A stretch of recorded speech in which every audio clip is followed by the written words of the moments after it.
Mateus 18. O maior no reino dos céus. Naquele momento, os discípulos chegaram a Jesus e perguntaram: Quem é o maior no reino dos céus? Chamando uma criança, colocou-a no meio deles.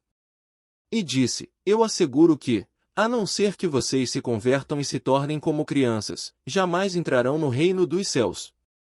Portanto, quem se faz humilde como esta criança, este é o maior no reino dos céus.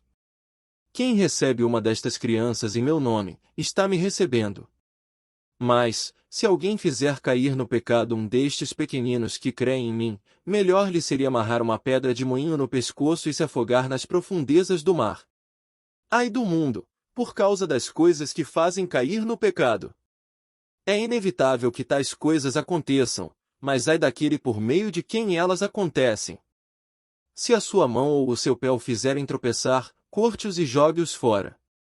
É melhor entrar na vida mutilado ou aleijado do que, tendo as duas mãos ou os dois pés, ser lançado no fogo eterno. E, se o seu olho o fizer tropeçar, arranque-o e jogue-o fora. É melhor entrar na vida com um só olho do que, tendo os dois olhos, ser lançado no fogo do inferno. A ilustração da ovelha perdida. Cuidado para não desprezarem um só destes pequeninos. Pois eu digo que os anjos deles nos céus estão sempre vendo a face de meu Pai Celeste. O Filho do Homem veio para salvar o que se havia perdido. O que acham vocês? Se alguém possui 100 ovelhas, e uma delas se perde, não deixará as 99 nos montes, indo procurar a que se perdeu?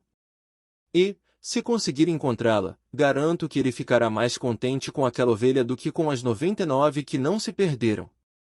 Da mesma forma, o Pai de vocês, que está nos céus, não quer que nenhum destes pequeninos se perca.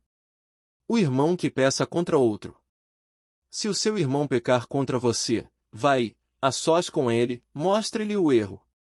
Se ele ouvir, você ganhou o seu irmão. Mas, se ele não ouvir, leve consigo mais um ou dois outros, de modo que qualquer acusação seja confirmada pelo depoimento de 2 ou 3 testemunhas. Se ele se recusar a ouvi-los, conte à igreja, e, se ele se recusar a ouvir também a igreja, trate-o como pagão ou publicano. Digo a verdade, tudo que vocês ligarem na terra terá sido ligado no céu, e tudo que vocês desligarem na terra terá sido desligado no céu. Também digo que, se 2 de vocês concordarem na terra em qualquer assunto sobre o qual pedirem, isso será feito a vocês por meu Pai que está nos céus. Pois onde se reunirem 2 ou 3 em meu nome, ali eu estou no meio deles. A ilustração do servo sem misericórdia. Então Pedro aproximou-se de Jesus e perguntou: Senhor, quantas vezes deverei perdoar a meu irmão quando ele pecar contra mim? Até 7 vezes? Jesus respondeu: Eu digo a você, não até 7, mas até 70 vezes 7. Por isso, o reino dos céus é como um rei que desejava acertar contas com seus servos. Quando começou o acerto, foi trazido à sua presença um que lhe devia uma enorme quantidade de prata. Como não tinha condições de pagar, o Senhor ordenou que ele, sua mulher, seus filhos e tudo o que ele possuía fossem vendidos para pagar a dívida. O servo prostrou-se diante dele e lhe implorou: Tem paciência comigo, e eu te pagarei tudo. O senhor daquele servo teve compaixão dele, cancelou a dívida e o deixou ir. Mas, quando aquele servo saiu, encontrou um de seus conservos, que lhe devia 100 denários. Agarrou-o e começou a sufocá-lo, dizendo: Pague-me o que me deve. Então o seu conservo caiu de joelhos e implorou-lhe: Tenha paciência comigo, e eu pagarei a você. Mas ele não quis. Antes, saiu e mandou lançá-lo na prisão, até que pagasse a dívida. Quando os outros servos, companheiros dele, viram o que havia acontecido, ficaram muito tristes e foram contar ao seu senhor tudo o que havia acontecido. Então o senhor chamou o servo e disse: Servo mau, cancelei toda a sua dívida porque você me implorou. Você não devia ter tido misericórdia do seu conservo como eu tive de você.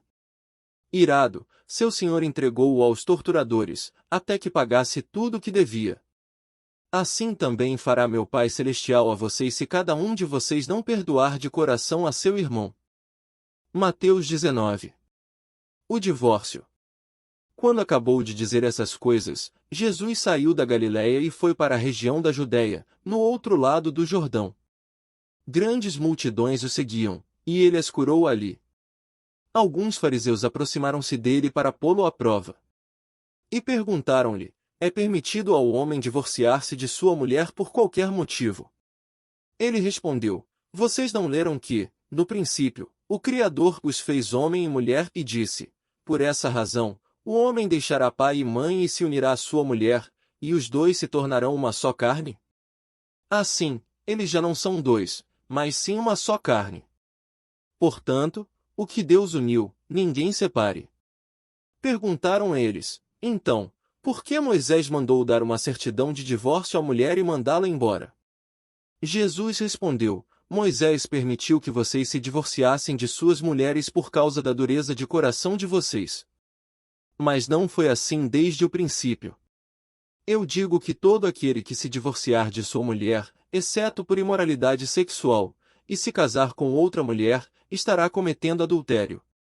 Os discípulos lhe disseram: se esta é a situação entre o homem e sua mulher, é melhor não casar. Jesus respondeu: nem todos têm condições de aceitar esta palavra, somente aqueles a quem isso é dado. Alguns são eunucos porque nasceram assim, outros foram feitos assim pelos homens, outros ainda se fizeram eunucos por causa do reino dos céus. Quem puder aceitar isso, aceite. Jesus e as crianças. Depois trouxeram crianças a Jesus, para que lhes impusesse as mãos e orasse por elas. Mas os discípulos os repreendiam. Então disse Jesus: deixem vir a mim as crianças e não as impeçam, pois o reino dos céus pertence aos que são semelhantes a elas. Depois de lhes impor as mãos, partiu dali. O homem rico. Eis que alguém se aproximou de Jesus e lhe perguntou: Mestre, que farei de bom para ter a vida eterna? Respondeu-lhe Jesus: por que você me pergunta sobre o que é bom? Há somente um que é bom. Se você quer entrar na vida, obedeça aos mandamentos. Quais? Perguntou ele. Jesus respondeu: não matarás, não adulterarás, não furtarás, não darás falso testemunho. Honra teu pai e tua mãe, e amarás o teu próximo como a ti mesmo. Disse-lhe o jovem: a tudo isso tenho obedecido. O que me falta ainda? Jesus respondeu: se você quer ser perfeito, vá, venda os seus bens e dê o dinheiro aos pobres, e você terá um tesouro nos céus. Depois, venha e siga-me. Ouvindo isso, o jovem afastou-se triste, porque tinha muitas riquezas. Então Jesus disse aos discípulos: digo a verdade, dificilmente um rico entrará no reino dos céus. E digo ainda, é mais fácil passar um camelo pelo fundo de uma agulha do que um rico entrar no reino de Deus. Ao ouvirem isso, os discípulos ficaram perplexos e perguntaram: neste caso, quem pode ser salvo? Jesus olhou para eles e respondeu: para o homem é impossível, mas para Deus todas as coisas são possíveis. Então Pedro lhe respondeu: nós deixamos tudo para seguir-te. Que será de nós? Jesus lhes disse: digo a vocês a verdade, por ocasião da regeneração de todas as coisas, quando o Filho do Homem se assentar em seu trono glorioso, vocês que me seguiram também se assentarão em 12 tronos, para julgar as 12 tribos de Israel. E todos os que tiverem deixado casas, irmãos, irmãs, pai, mãe, filhos ou campos, por minha causa, receberão 100 vezes mais e herdarão a vida eterna. Contudo, muitos primeiros serão últimos, e muitos últimos serão primeiros.